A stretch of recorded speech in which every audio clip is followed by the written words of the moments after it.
నమస్తే SR7 టీవీకి స్వాగతం. నా పేరు శబానా. రోడ్డు నిర్మాణం కాంట్రాక్ట్ల కమిషన్ కోసమా? రూపాయల ప్రభుత్వ సొమ్ము కాంట్రాక్టర్ పాలా? జనసంచారం లేని చోట నిధులు వినియోగమా?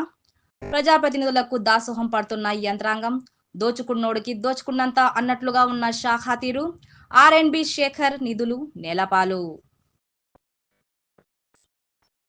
భద్రాద్రి కొత్తగూడెం జిల్లా అశ్వరావుపేట మండలంలో R&B శాఖ పనితీరు దుర్భర పరిస్థితిగా మారింది.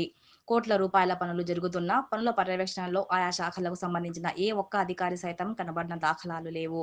కాంట్రాక్టర్లు తమకు నచ్చిన తీరులో పనులు జరిపిస్తున్న సందర్భంలో అధికారులు సైతం వారికి అన్ని రకాలుగా సహకారాలు అందిస్తూ ప్రభుత్వ సొమ్మును మింగేసి పట్టించుకున్న పరిస్థితి కనుమరుగవుతుంది. ఆవాసాలు లేని ప్రదేశంలో కోట్ల రూపాయలు వినియోగించి R&B శాఖ రోడ్డు నిర్మాణం జరుగుతున్న ఘటనలో అనేక విమర్శలు చోటు చేసుకున్నాయి.